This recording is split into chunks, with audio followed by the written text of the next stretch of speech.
Sa tuwing Pasko, nakita ninyo, di ba, ang dami nakasabit. Yung mga borloloy na yan, di ba? At sa labas, makikita ninyo, ang ganda na ng mga decors dun sa labas. At nagniningning sila. Hindi nawawala siyempre kapag Pasko yung Christmas lights. Di ba? Kasi ang sinisimbolize siyempre ng mga Christmas lights, yung mga bituin sa langit, wala nang iba. Kaya lang most especially, yung mga bituin nung araw na yon nang ang Panginoon ay ipinanganak. That night, nang siya ay ipanganak. Sadyang kakaiba yung gabi na yon. Para sa marami, it's just a normal, regular night. Pero dun sa mga tao, siyempre by that time, especially sa pamilya ni Mother Mary, sa pamilya ni Joseph, that is a night. Not just to remember, kundi a night that will affect the lives of many throughout all generation. Napaka-prominente po ng stars pagdating po sa panahon ng Kapaskuhan. So ang pag-uusapan po natin ngayon, ang pamagat ng message ng Lord for today, walang iba, superstar. Wala tayong star na pag-uusapan, walang iba kundi ang ating Panginoong Hesukristo. And you know what? Marami rin stars around our Lord Jesus Christ. Siya yung superstar at merong mga stars around Him. At pag-uusapan po natin yung about the stars. Bakit may mga ganyang klase tayo ng mga decors? Bakit mayroong Christmas light and so on and so forth. So on the first Christmas, the star of all stars was born. Kilala na natin siya, ang ating Lord. Ang sabi sa Lucas chapter 2 verse 9 hanggang 10 LSB version, "And the angel of the Lord stood before them." Ito yung tagpo dun sa mga shepherds. "And the glory of the Lord shone around them. And they were terribly frightened. But the angel said to them," isa pa lang nang pakita by that time, pero yung glory ng Panginoon nasa kanyang likuran. "But the angel said to them, do not be afraid. For behold, I bring you good news of great joy, which will be for all the people." Ang angels po kasi sa Old Testament, especially sa Old Testament, ano sila? Para silang harbinger of death. Kapag nagpakita ang anghel, may dalang judgment from God. Siyempre, may mga panahon naman na kapag kinausap ka ng anghel, di ba, it's either papaalalahanan sila ng araw, or merong good news na dinadala. But, takot ang tao sa presence, sa sight of an angel. Natatakot ang mga tao. Kung gusto natin, ngayon po kasi, ngayong panahon na ito, hanggang sa New Testament po, nagpapakita pang mga angels in the form of humans. Pero makikita natin yung kaibahan nila, nagniningning sila, and malalaman ng ating own nature na iba yung nature kasi nung kahurap natin. Ibang pakiramdam. Of course, it's not just a feeling, pero yun ang dulot kapag nasa presence tayo ng someone, a person na nanggaling sa ibang plane, and that is the heavenly plane. Pag nakakita sa ng anghel, especially pa yung mga Romans, di ba, naikwento natin na nakaraan, minsan boses pa lang, minsan makita lang nilang anghel, talaga namang sila natutumba sa takot. Hindi ka taka-taka, ang Lord nga, sabihin lang niyang, I am He, nung hinahanap siya ng mga huhuli sila sa kanya nung gabi na yun sa Gethsemane. Nasaan yung boss ninyo? Nasaan yung leader of the gang? Nasaan? Sabi ng Panginoon, I am He. Di ba nagtumbahan yung mga Roman soldiers? Natakot sila sa presence ng ating Panginoon. Ang mga angels po, ganun din. Old Testament, yes, nagpapakita pang mga angels, but nowadays, sa panahon po natin, I will really doubt. Kung merong magsasabing, ano mo, Kuya Eric? May nakita kong angel. Di ba?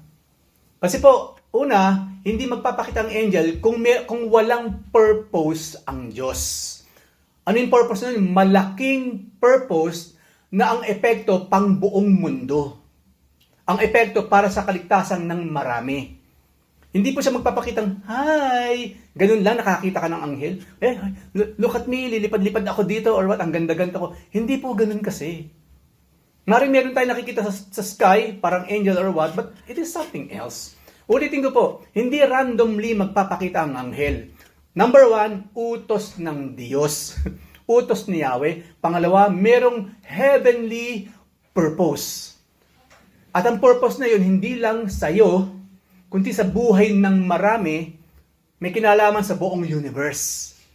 Kaya po, yung sinasabi ko, pag meron nagkukwento nakakita sa anghel, it is something else. And remember, sinabi rin naman ni Pablo, even yung mga kampo ni Satanas or Satan himself, kayang mag-anyong anghel para makapanloko. Even doon topic ni Pablo doon, yung mga false teachers, yun ang sinabi niya. Hindi lahat ng teachers ng Bible, teachers talaga. ng Biblia. Manggagamit lang, mga ipokrito, kumikita lang kasi. At sasabi nga ni Pablo, no wonder even Satan himself can, magbalat kayo siya. Magkunwari na isang anghel ng kaliwanagan. Kaya nga po, ganun magpakita sa ang kalaban sa magandang kapamaraanan. Hindi po siya magpapakita sa mapangit, nakakatakot na kapamaraanan. Laging maganda ang approach ng mga demonyo, maging ng diablo, at mamaya pa pausapan natin sila further. So, ang dala po ng anghel na ito, I bring you good news and great joy. At kanina nga po, inawit natin yung sinabi na yan ng anghel na ito. So, let's talk shortly about the Lord Jesus Christ. So, the superstar was prophesied. Alam na po natin to, ba't magandang balikan po natin. Ang ating Panginoon, ang superstar na dumating ng katawang tao, was prophesied as coming to earth. Makikita po natin sa Numbers pa lamang, Numbers 24, verse 17a. Ang sabi po dyan sa prophecy, I see him, but not now. I behold him, but not near. A star will come out of Jacob. Numbers pa lamang po, binanggit na yung star. Yung big star, hindi ko pa nalalakihan yung S. Pero big S po yan. A star or yung Messiah na pinangalangan Jesus Christ nang dumating siya sa earth. Yun po yung pinag-uusapan dito. Ang ganda po yung sinabi sa Numbers kasi po ang Lord, hindi lamang siya nag-exist sa New Testament. Nag-i-exist na po ang Panginoong Jesus sa Old Testament pa lang, in the beginning. Ang sabi sa John, in the beginning was the Word, and the Word which is God, and the Word was God, at walang nalikha kundi sa pamagitan ng Word, ng Berbo, ng Logos, and that is Lord Jesus Christ. At nung babalik tayo sa Genesis chapter 1, verse 1 onwards, ano sinabi doon? Diba? Nag-utos lang ang Panginoon kasi sa ang Panginoon, let there be light. And that word, na kung saan naging dahilan, yun yung kapangyarihan lumabas sa bibig, diba, ng Holy Trinity, yung word, the Lord Jesus Christ in His original form, sa pamagitan niya, ang lahat ay pawang nalikha. Yun ang sinabi na sa New Testament. Walang bagay na nalikha, kundi sa pamagitan niya. Sinabi sa aklat ng Colossians, He is even the creator of all angels. Jesus Christ created the angels. Yung creation part ng Trinity, it is in the hands, in the power of our Lord Jesus Christ.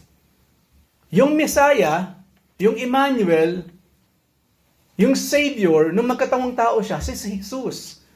Na kung saan nakapangalan ng ating simbahan. No? Christian, that is Christ, our Lord Jesus Christ.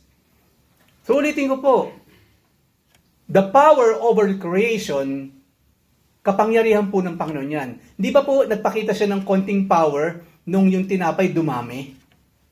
Magpakita siya ng konting power kung paano siya naglilikha ng marami out of konti. Yung isda, dumami. Hindi lamang yun, di ba gumagaling nga yung tenga, dinikit niya yung tenga, yung mga DNA, yung mga cells, nagkapitan ulit.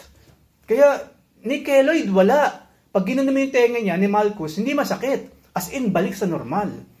Mga little show of power ng Panginoon that I can create something out of nothing. And of course, I can fix you in a way na hindi kaya kang i-fix ng tao. Kaya nga po, di ba, yung mga, pag inutusan nyo yung leprosy, tanggal ang leprosy. Pag inutusan nyo yung pagkabulag, nakakakita ka agad. Because ulitin ko po, He is the Word since Genesis. Na sa pamagitan ng Word, nalikha ang lahat ng nalikha. Ex nihilo. Created out of nothing. Ang science po, hindi makapaniwala dyan. Hindi ka pwedeng mag-create ng something out of nothing. Dapat, makaka-create ka lang, sabi nila, ng something out of another something. Which is true, di ba? Para tayo makakagawa ng something, kung hindi tayo magbubungkal sa lupa, miminahin natin, magiging tanso, magiging metal, gagawin natin kotse. Kaso iba kasi ang Panginoon. He is the only creator. Wala na ibang creator kundi siya lang. He can create something out of nothing. Ganun po yung kapangyarihan ng ating Panginoon. Paano pa tayo hindi magtitiwala sa Kanya? Tayo kasi nananangan sa economy ng mundo, di ba? Sa sahod, at the end of the month, sa pwedeng itulong sa atin ng mga kapwa natin tao, and so on and so forth. Umaasa tayo sa ulan, para yung mga pananim, madiligan, and so on and so forth. Pero ang Panginoon, hindi ko kailangan lahat yan. I created those things, and I created those things out of nothing. I can do it again for you. So ito po yun, yung good news. Yung kwento ko po, yun yung good news na sinasabi ng angel. Ang sabi po dyan, I see him, but not now. I behold him, but not near. Yun yung presence ng Lord sa Old Testament. Andyan siya eh. Andyan lang siya. Pero hindi pa kasi ngayon. Hindi pa kasi nagkakataong tao. Wala pang Jesus Christ na pangalan noong araw. Pero yung meaning ng word of Jesus Christ, yun na yung ginagawa niya noong Old Testament. Kaya nga po, pag merong nagtanong sa atin, faith sa ating Lord Jesus Christ ba para ako maligtas, para maligtas ang tao? Paano yung mga hindi umabot sa Kanya? Kasi kung yung faith lang kay Jesus Christ na magliligtas sa tao, ang Panginoon, natapos mo ng Old Testament, sa simula ng New Testament pa lang siya sumulpot. Paano yung mga tao bago yung New Testament? Paano sila naligtas? Again, the Lord Jesus Christ in His original form as God. Yung Spirit of the Messiah, yung Spirit of the Savior, nararamdaman nila by that time. At yun nga po kasi, di ba, yung sinabi ng Ama, na napag-aralan natin, na nagbigay ng judgment si Yahweh sa Diablo, kay Satan, kung anong mangyayari sa kanya. Yung sanggol ng babae, ang tatapak sa ulo mo. He will crush your head at kakagatin mo naman ang kanyang sakong. Sino yung bata na pinag-uusapan doon? Sino yung babae muna? Yung babae po, of course, that will be Israel. Yung bata, sino yung bata? Of course, the Lord Jesus Christ. Mula nun, yung batang binanggit doon, yung anak ng babaeng binanggit doon, yun na ngayon ang hinihintay nilang lahat. Garden of Eden pa lang po yun, pinapalayas pa lang sila. Andun na yung promise of that child na magliligtas. At nagkataon tao yung child na yun sa New Testament, pero yung presence niya, yung paghihintay sa kanya, yung mga ginagawa niya sa kanyang original form, yung faith ng mga tao sa batang ito na hindi pa sinisilang, yun ang nagligtas sa kanila. And that child is the Lord Jesus Christ. Nung araw, ang tawag sa kanya, yung Savior, yung Misayang paparating pa lang. Kaya nga po sabi nila, Lord Jesus Christ is the center point of all history. Nang ipanganak ang Panginoon in the flesh, that is the center of all history. He is eternal, so ang sakop niya ang past, sakop niya ang present, at sakop niya rin siyempre ang future. Hanggang doon po sa Book of Revelation, kung saan wini-welcome na tayo ng ating Panginoon sa bahay ng kanyang Ama. Hindi lamang yun. Psalm 147, 3 and 4. Ito yung kinote ng Panginoon minsan nung una siya mag-scripture reading. Alam niyo po ba yung mga scripture readers, seryosohin niyo yung ginagawa niyo kasi po si Jesus Christ nag-scripture reading din siya. Ministry po ang scripture reading. Hindi lang kayo magbabasa. You will minister by reading the Word. So ministry po yan ha. Lahat po ng pinipili para magbasa dito, that is a ministry. Congratulations, may ministry na kayo. Ministry po yung pagbabasa. Ulitin ko po, ang Panginoon nagbasa siya. From the book of Isaiah. He read the scripture sa harapan ng lahat. Yun po ang ginagampanan ninyo. Mataas na ministry po yan, kaya it is a serious ministry. Maiksi man o mahaba ang babasahin ninyo, make sure yung puso ninyo nakasakay sa binabasa ninyo para sa lahat. Kasi tuwan-tuwa ang Panginoon doon. Natutuwa ang Panginoon. Ito nga po yun, yung binanggit sa Lucas, ito na sa Psalm. He heals the brokenhearted and binds up their wounds. Verse 4, He determines the number of the stars and calls them each by name. Nasabi ng Panginoon sa New Testament, nang basahin niya yung part na yan, sa araw na ito, naganap. Naganap. Yung kaganapan nitong Psalm 147, nakita ng mga tao in the person of the Lord Jesus Christ. So nakita ninyo, hindi lamang siya creator ng mga angels, siya pa rin ang nagpapangalan. Imagine, He determines yung mga stars in heaven, He determines the number of stars. Ilan ba yan? Ang tao lang, billions and trillions and billions and so on. Ang Lord, meron siyang eksaktong figure, ilan ang mga stars in heaven. Hindi lamang yun. Ang hirap mag-isip ng pangalan, di ba? Pero ang Panginoon, yung dami ng stars na yan, merong pangalan isa, ang bawat isa. Imagine that. Tayo, di ba, lagi lang pogi na lang, palang maisip, boy po ang pangalan ng anak ko. Papangalan sa tatay, ipapangalan dito. Kasi yung scope ng nalaman natin about names, napakaigsi eh. Maganda kung sa Bible manggagaling yung names, di ba? Eulohio, di ba? Tikiko, mga ganyan. Tikikus. Para social Tikikus. Yan. Sa Tagalog, Tikiko, syempre yan. Ang daming names, pero hindi ba ang hirap, especially sa mga manganganak pa lang? Ano kayo mga magandang pangalan? Ano magandang pangalan? Ang Lord, ganun ang kanyang kapangyarihan, ang kanyang kaalaman.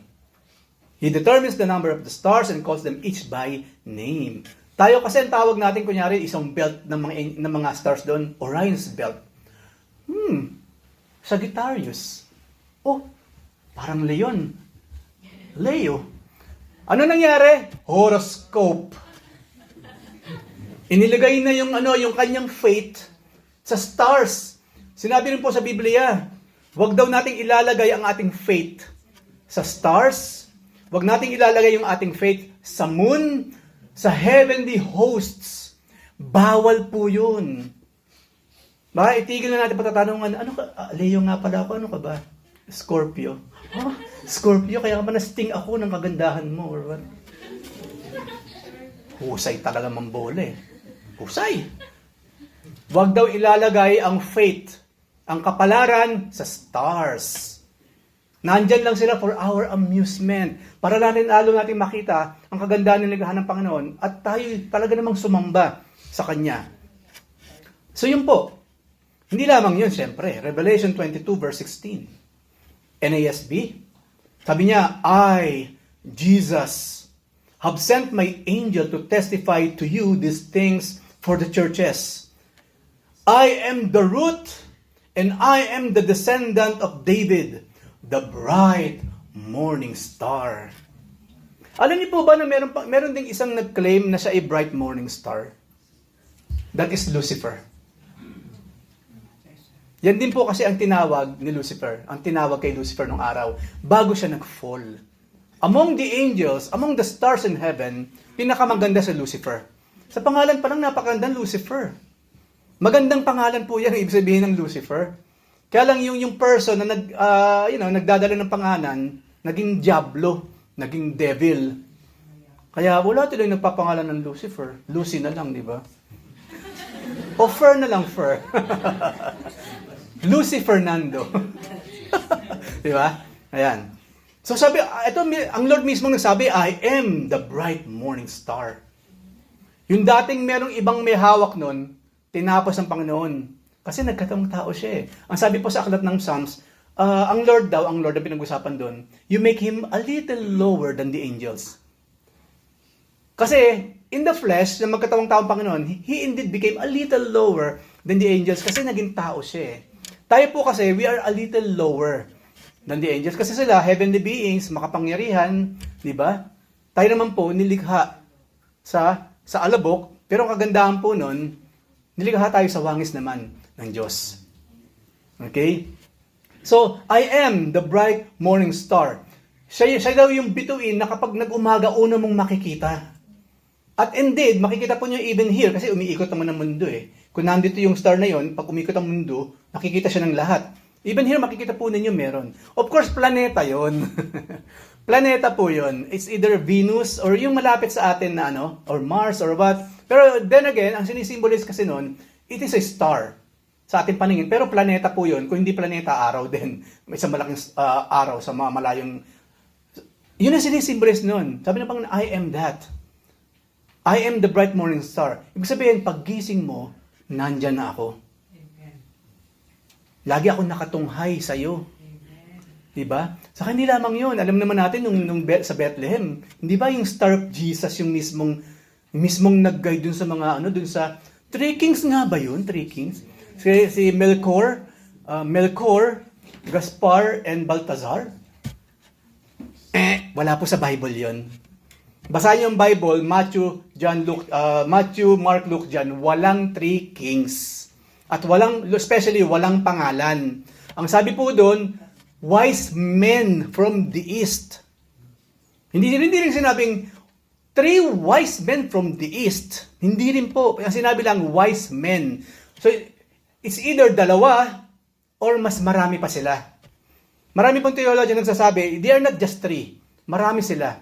Kasi po, yung caravan nila, napakaraming caravan, na para mapukaw yung atensyon ni Herodes by that time, kinakailangan makita talaga sila. Merong parada ng maraming caravan ng mga wise men from the east. Nakita yun ni Herodes. To the point, ano ginawa ni Herodes? Inimbitahan niya sa kanyang palasyo, di ba? At inalam niya, what are you doing here? Anong ginagawa niya dito? At ayun na yung kwento. So ulitin ko po, walang three kings. Walang Melchor, walang Gaspar, walang Baltasar. Wala po. Yan ay figment ng imagination ng kung sino mang nagpasimula ng kwento na yan. Ang ganda pa naman ng we three kings of palitan na natin, we wise men of Orient. Or marami po kasing ipinasok sa Christmas na wala naman talaga sa Biblia. So mag-ingat po tayo. Especially yung three kings, wala pong three kings. Wise men lang po from the east. Kasi merong nagsasabi, hindi Kuya Eric, tatlo sila, yung wise men tatlo. Bakit naman? Kasi tatlo yung gift. Gold, frankincense, and myrrh. Ganyan pa man hindi naman sinabi eh. Yes, tatlo yung gift, but it doesn't mean tatlo sila. Di ba? Malay mo naman, yun lang yung klase ng mga gifts na dinala nila. Meron nagdala ng mga frankincense, may nagdala ng mga gold, meron nagdala ng myrrh. Pero, kasi marami kasi ipinaglalaban yan eh. Palagi ko, talaga kasi nga yung gift tatlo. Okay? Where in the Bible ang nagsasabing, una, king sila, pangalawa, tatlo lang. Where? Kasi kung nasa korte tayo, it doesn't hold water. Kung yun lang ipapangatwiran natin para patunayang tatlo sila at king sila. It doesn't hold water. Para kang kumuha ng tubig sa bistay at walang tubig ngayon tumapon. Yung po ibig sabihin ng it doesn't hold water. Hindi ka kakapaniwala kasi kulang yung logic ng iyong pagpapaliwanag sa bagay na yan. So yun po, isiningit ko lang po yun ha. So, I am the root. Napag-usapan na po ito ng last Bible study. Ang dami po natin mga naging pag-aaral, halos dinaanan po ito. Halos dinaanan siya. Ako ang ninuno, at the same time, ako ang descendant ni David.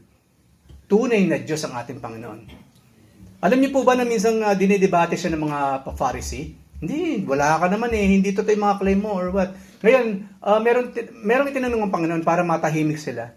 Sabi ng Panginoon, paano kaya nangyari yun? Sabi niya sa mga Pharisee, na yun daw Mesayang darating, siya yung root and descendant of David. Paano mangyayari yun? Paano mangyayari na yung Mesaya daw, siya yung ninuno ni David, at the same time, kaapu-apuhan? Paano mangyayari na yun daw Mesaya, kalolololohan ni David, at the same time, kaapu-apuhan niya? Alam niyo po yung mga matatalinong Pharisee, hindi na sila nakaimik. Because they never understood the nature of our Lord Jesus Christ. But we know the godly nature of our Lord. Ang Panginoon po, sabi nga niya, di ba, ako ang Alpha, ako ang Omega, ako noon, ako ngayon, at ako sa kinabukasan. Ang Panginoon po, hindi niya kinakailangang lumipat ng lugar para makita niya kung ano meron sa lugar na yon. Hindi po niya kinakailangan lumingon para makita niya nasa likuran niya. Wala siyang oras. Hindi siya scope, hindi siya parte ng time and space. Kaya ang Panginoon po, eternal, anywhere naroon siya. Kaya nga po pag tayo nagpe-pray, anywhere tayo naroon, we can pray to Him because nandun din siya. Kung saan tayo naroon, nandun ang ating Panginoon. He will never leave us, He will never forsake us. At ang kanyang tenga daw, laging nakatuon sa ating mga dalangin at handang-handa siyang sumagot. So yun po in short yung superstar. Meron pa pong mga stars sa Biblia. Dalawa pa po. Pangalawa, the holy angels are also called stars. Okay, John 38 verse 7, ESV.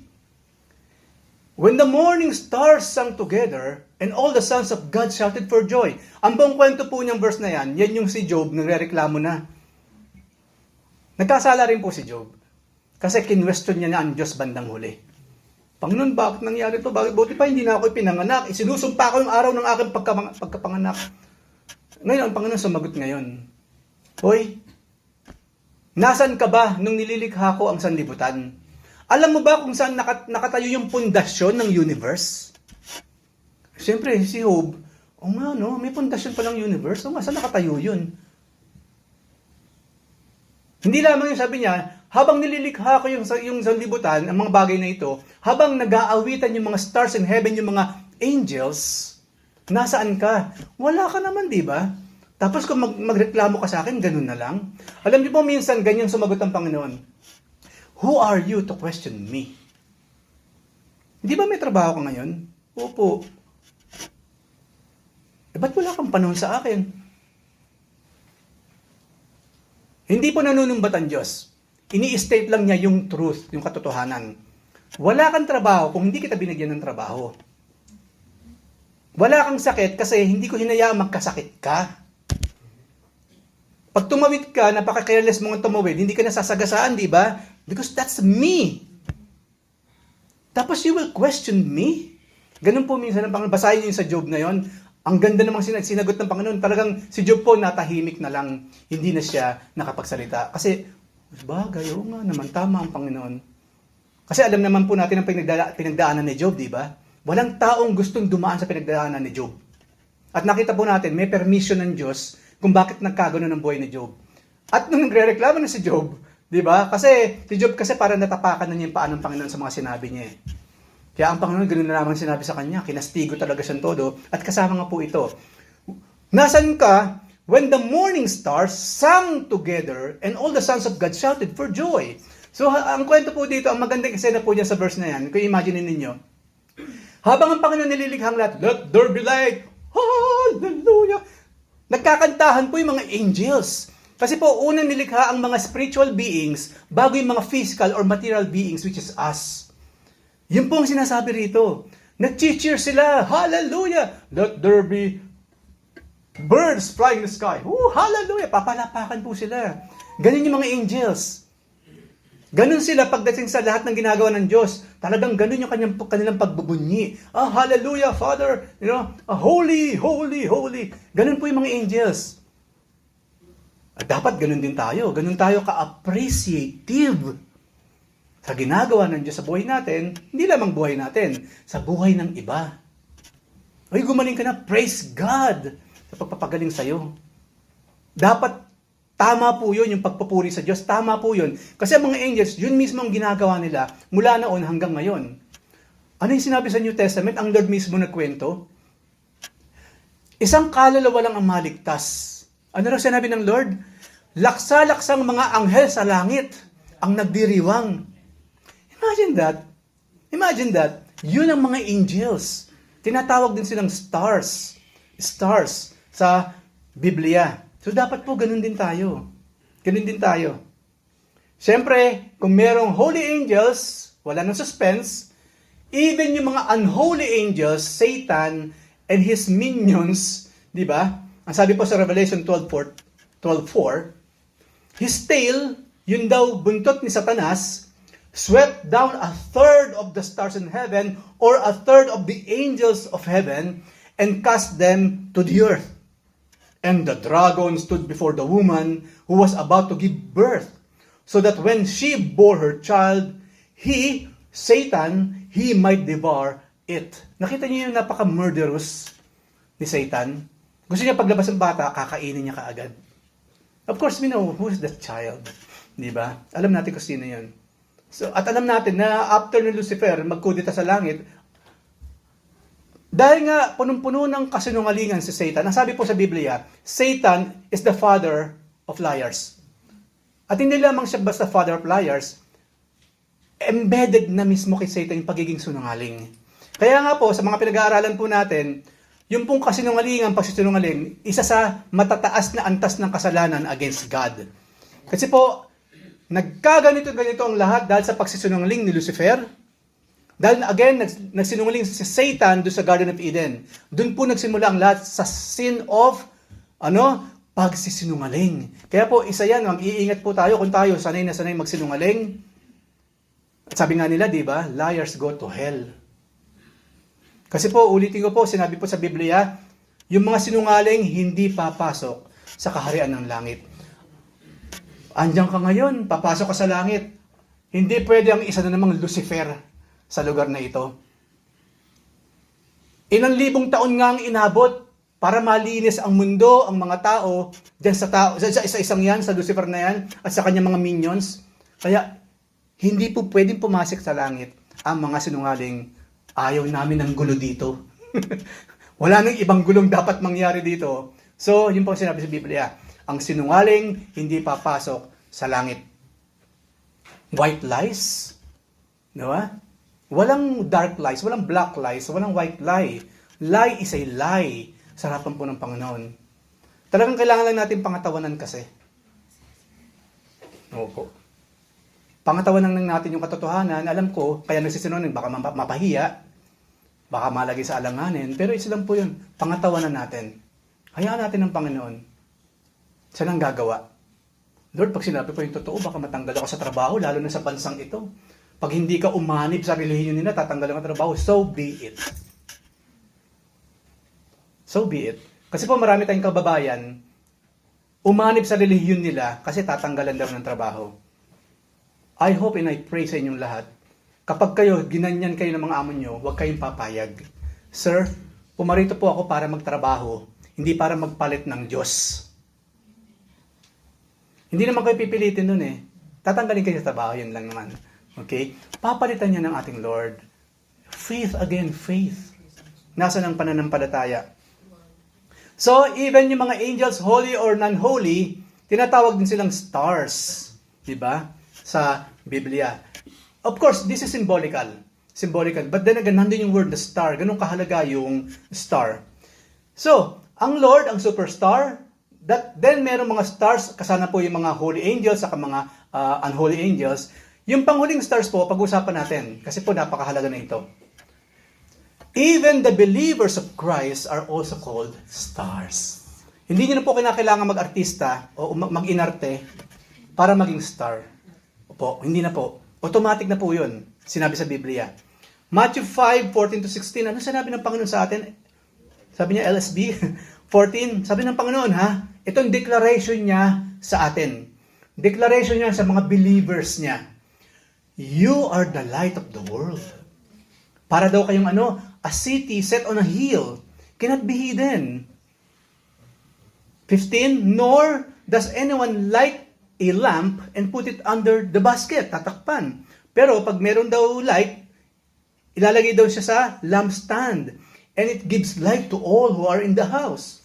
Ang sabi ng Panginoon, since kayo ay ilaw, sabi ng Lord sa atin, let your light shine before men in such a way that they may see your good works. Bakit mahalaga yung ngayong ligtas ka na, Kristiyano ka na, kailangan mo magpakita ng good works, nang sa ganun, mag-glorify yung amang nasa langit. Nakita po ninyo, hindi humingi ang Panginoon na kailangan mag-alay ka ng 1 kilong ginto sa church, sa Friday, para ako mag-glorify. Kailangan pumatay ka ng kambing or tupa, kapalit ng hinihingi mo sa akin. Wala pang hiningin ganun ng Lord, wala. Nagbigay pa nga siya. Ang kapalit na lang na hinihingi ng Panginoon, obedience to glorify the Father in heaven. Yun po ang isa. Yung pong obedience, isa, sa maraming patunay ng isang tao ay anak ng Diyos. Ang sabi ng Panginoon, if you really love me, then you obey my commands. So, pag hindi po tayo, igagawin mong straight pag hindi po tayo nag-o-obey sa panuntunan ng Diyos, hindi natin siya mahal. Kung hindi natin mahal si Jesus, sino ka? Para ka na ring unbelievers. Nasa church ka lang, dumadalo, may mga ministries, pero kung wala kang obedience, sayang lahat yung ginagawa mo. Hindi po yan umaabot kahit sa paanan ng Diyos. Kung sa tao yung ginagawa yung ganyan, puro ismed ang aabutin niya. O ito nga pala, bibing ka. Kasi alam mo, hindi naman totoo yung ginagawa niya eh. Pakita, ano ba? Panakit butas, pakitang tao. Ayaw po natin ng ganon. Kaya ulitin ko po, kung talagang tayo, si Kristo na sa puso natin, we will obey all His commands. And I'm telling you, ang inuutos ng Panginoon po, very, very doable. Walang kahirap-hirap. All you have to have is faith and obedience then that is your show of love sa ating Panginoon. So kayo na po na mag-imagine, mag-isip, use your imagination, kung ano ginagawa ng mga disobedient. Ano ngayon yung totoong nasa puso nila. Right? So, bahala na po kayo kasi nasa Biblia naman po ang sagot sa mga yan at pag-aaralan natin sa tuwina. So, we are the light. Yung tunay, genuine Christian, nagsisilbi raw ilaw. Ang ilaw po, alam naman po natin, di ba? Ang ilaw, ano yung silbi ng ilaw? Of course. Ano yung silbi ng liwanag? Ayan, para walang to extinguish, of course, nasa Bible din, to extinguish the darkness, the works of darkness. Of course, ang ilaw po kasi gabay siya eh. Tayo yung magsisilbing gabay sa mga nasa dilim. Kaya nga po ang tawag sa atin, church, ecclesia. Ang ibig sabihin ba ecclesia, taken from the dark into the light. Kaya ka po sinabi sa Biblia, kung namumuhay pa kayo ng isang klase ng pamumuhay na para kayo nasa dilim pa, mag-isip ka, baka naman nasa dilim ka pa or hindi ka pa talaga saved. Kasi supposedly, ilaw ka, tanglaw ka sa iba eh. Ikaw yung nag-guide sa kanila para hindi gawan yung ginagawa mo. Tapos ginagawa mo, maybe you're not light at all. You are darkness. So isipin po natin lahat ng influence natin sa ibang tao. Kayo mismo, gawin yung basehan yun. Ano ba yung influence na dulot ko sa ibang tao? Sumisipag ba silang dumalo sa Bible study? Sumisipag ba silang manalangin? Lagi ba lang silang present sa mga gawain? Ano yung influence ko? Bumabalik ba yung dati ng ugali kasi lagi kong kasama? O nababago na sila sa larawang gusto ng Diyos? Tingnan po ninyo kung sino yung mga kasama ninyo, lagi nyo kasama. Anong influence meron kayo sa mga yan? That is you. Whether you're the light or you're still in the dark. Okay? So malinaw po yan. We are the light. Kung tunay tayong sumamba sa ating Panginoon, kung tunay tayong Kristiyano, magandang impluensya ang makikita natin sa mga taong nakapaligid sa atin. Nagiging kalakasan tayo spiritually, mga taong yan.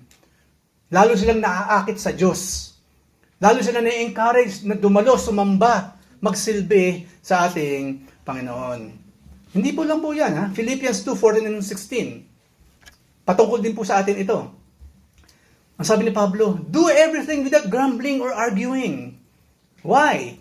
So that you may become blameless and pure. Children of God without fault in a warped and crooked generation. Ito po yung generation natin, crooked. Then, pag ginawa raw natin yan, you will shine among them like stars in the sky. Verse 16, as you hold firmly to the word of life. Siyempre, napakahalaga nun. And then, I will be able to boast on the day, si Pablo po ito, boast on the day of Christ that I did not run or labor in vain. Yan pong sinabi rito. Magsha-shine tayo, magiging star talaga tayo sa harap ng Panginoon kung ginagawa natin ang lahat sa pamagitan ng mga itinuro niyang kapamaraanan. Hindi tayo paalaaway. Yan po kasi sinasabi dyan eh. Dapat daw walang grumbling. Ako na naman magpe-pray sa food. Kakain ka na nga lang, ayaw pa mag-pray sa food. Di ba privilege nga yun? Di ba ang daming ganyan pag magpe-pray, nagtuturuan? Nagiging paniki nga raw eh. Kasi ano sinasabi, kapatid, ikaw mag-pray. Ba't ako? Paniki ako. Okay, fine. Paniki ka na nga. Okay, iba na lang magpe-pray. Yung talaga nagmamahal sa Diyos at papasalamat. Di ba? Di ba, kung nandoon ang Lord, what would Jesus do? Kasi lagi raw ang presence ng Panginoon, every time nandyan siya, nasa tabi lang natin ng Lord eh. Actually, nakaupo nga siya sa ating mga puso. Tapos, pag sinabihan mo, ikaw mag-pray, ba't ako? Isipin naman ng Holy Spirit na nasa puso natin, ano nararamdaman niya. Hindi ba privilege to? Kasi hindi ka hihingi ng prayer, ng panalangin sa mga unbelievers. Right? Kapag umaayaw ka sa panalangin kahit sa pagkain, unbeliever ka ba?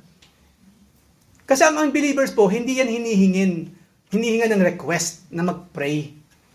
Ano yung pagpe-pray niya? Kaya hindi na siya magpe-pray. Sino kakausapin niya? Unbeliever nga eh. Magpahingi ka ng prayer sa kanya. Tayo ngayon, Tayo ngayon ang dapat mag-pray kahit sa munting prayer sa pagkain. Nakikita, ginawa ko example yung kasi kadalasan kasi doon eh. Ganun po. Kaya, yung mga nagpe-pray po sa pagkain, kung madalas na kayo magpe-pray, spread yung privilege sa iba. Okay, so mamaya, anyway, nagpe-pray na kasi tayo eh. Sa ibang pagkakataon, pag may kailangan mag-pray dyan, kumuha kayo ng iba. Huwag nang paulit-ulit yung mga taong yun, kasi willing na yun eh. Maramdaman ng mga unwilling, ng mga nahihiya, ano yung privilege of praying, at least man lang, sa mismong kakainin. So doon daw tayo magsashine. Then you will shine among them like stars in the sky. Merong pagpipitagan, nagliliwanag because of the glory of our God. At hindi lamang po yan, Proverbs 4:18, NASB. Ang ganda po ito, kanta rin ito eh.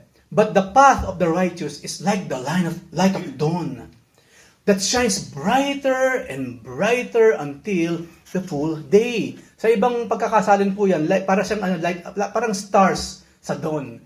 Ganun daw yung mga righteous. 'Di ba? Nagliliwanag daw tayo para daw tayong bukang liwayway. Ang ganda ng mga ginagamit niyang mga examples. Yun daw mga righteous na anak ng Diyos, parang bukang liwayway. Ang ganda-gandang tignan. Habang pumapanik yung araw, habang tumataas siyang ganun, mararamdaman mo yung warmth, yung energy, yung life-giving na capacity nung araw itself, nararamdaman mo. Ganun daw po tayo dapat, para tayong bukang liwayway. Na nakikita ka palang dumating, lumalakas ng aking kalooban kasi dumadating na siya. Hindi baliktad. Hindi baliktad. Dapat po, para tayong bukang liwayway, na kapag nakita mo kasi, di ba, sinisimbolize ng bukang liwayway, pag-asa, di ba? Maraming salamat, Panginoon. Laging merong bukang liwayway sa aking buhay. Kung merong dapit hapon at pagbaba ng araw, maraming salamat, Panginoon. Meron pa rin bukang liwayway akong hinihintay, di ba, sa buhay na ito. Kasi yung hope, yung pag-asa. Dapat daw ganun tayo. At ang sabi po dito, it's like the light of dawn, kasi unti-unti yun, di ba? That shines brighter and brighter hanggang full day na siya, nakataas dyan sa gitna at naliliwanagan ng lahat. Ganun daw dapat tayo, para tayong liwanag, para tayong araw, na brighter and brighter each and every day sa ating mga buhay. Sinabi rin po sa Bible yun, di ba, sa New Testament, na tayo raw po ay being changed from one degree of glory to another degree of glory. Ang ibig sabihin po nun, dapat daw po araw-araw ang Kristiyano, pabait ng pabait.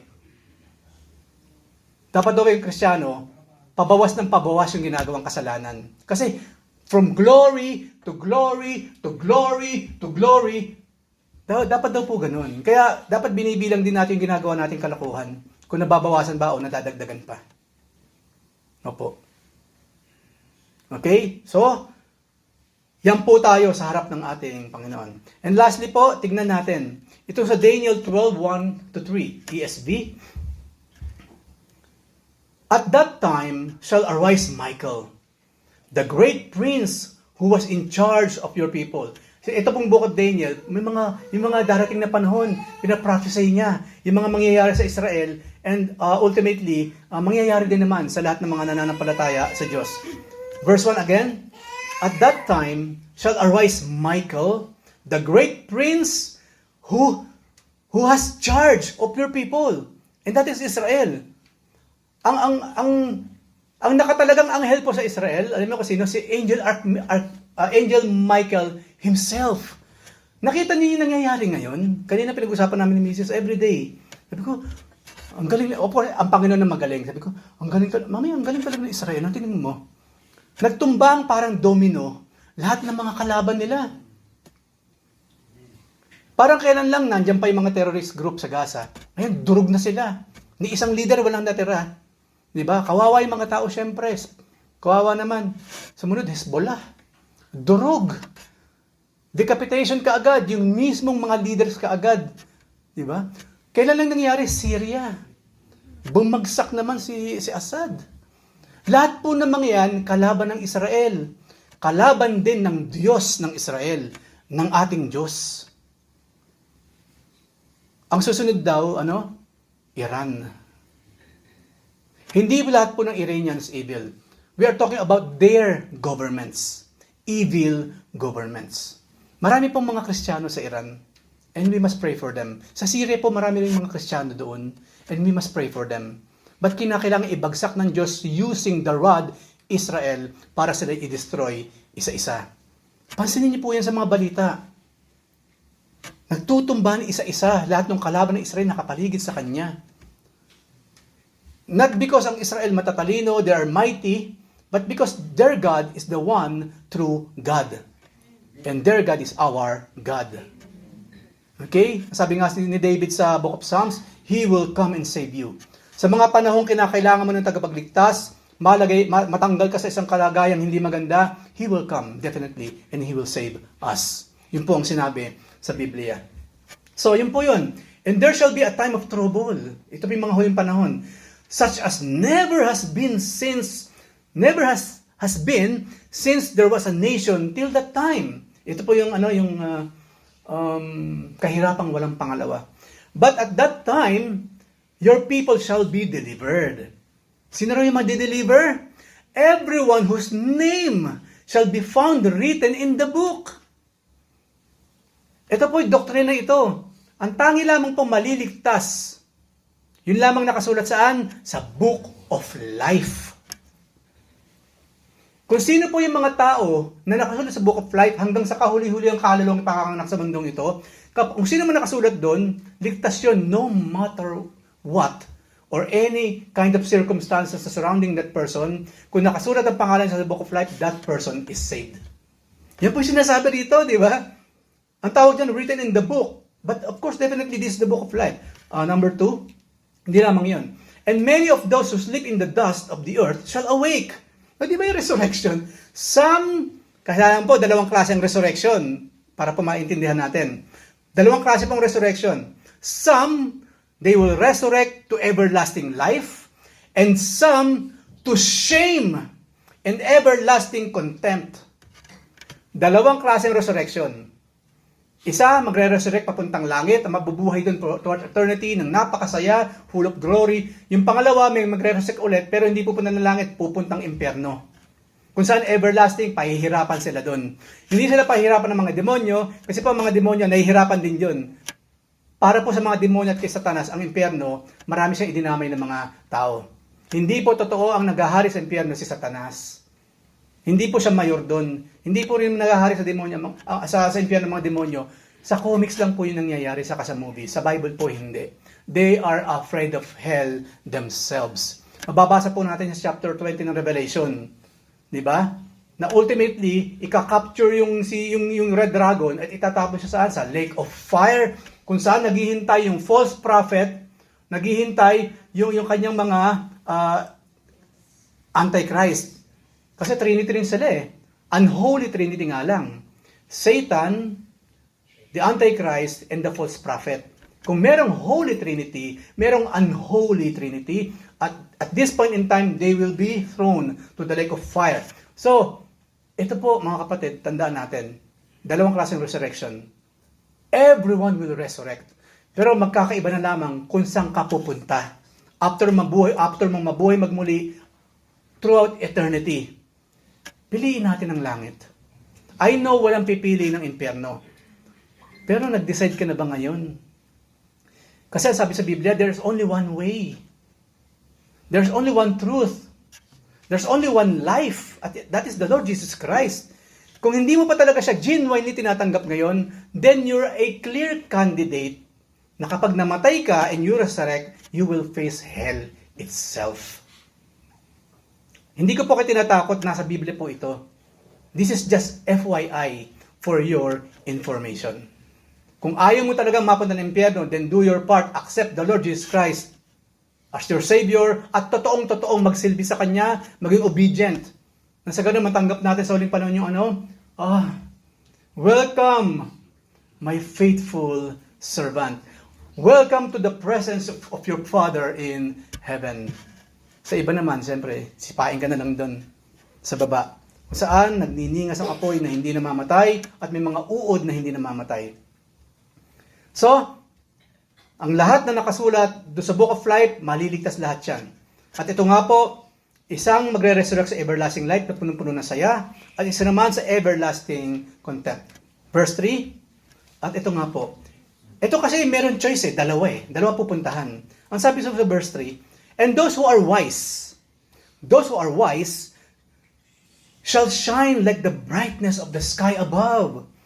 And those who turn many to righteousness, like the stars forever and ever. Kaya kung gusto natin maging star, di ba? Manampalataya tayo doon sa superstar.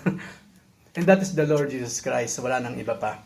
At bilang panghuli po, remember, why wish upon a star when you can talk to the one who created them? Hindi na po natin ginagawa yung wish on the star. Hindi na po. Wala nang wishing star sa Christianity.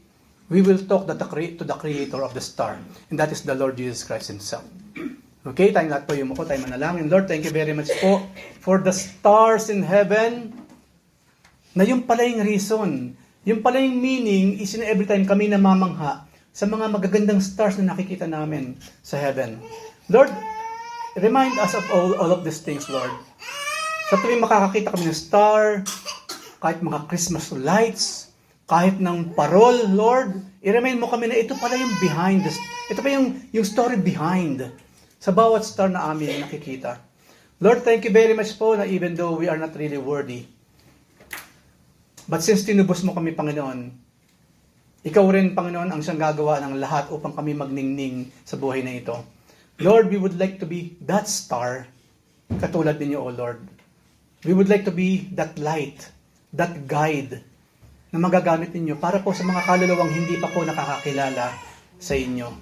Kaya amang makapangyarihan, ang lahat ng ito, ipinagpapasalamat namin sa inyong pangalan. Ito pong aming samadalangin in the name of your Son, Jesus Christ, our Lord and Savior. Amen and amen.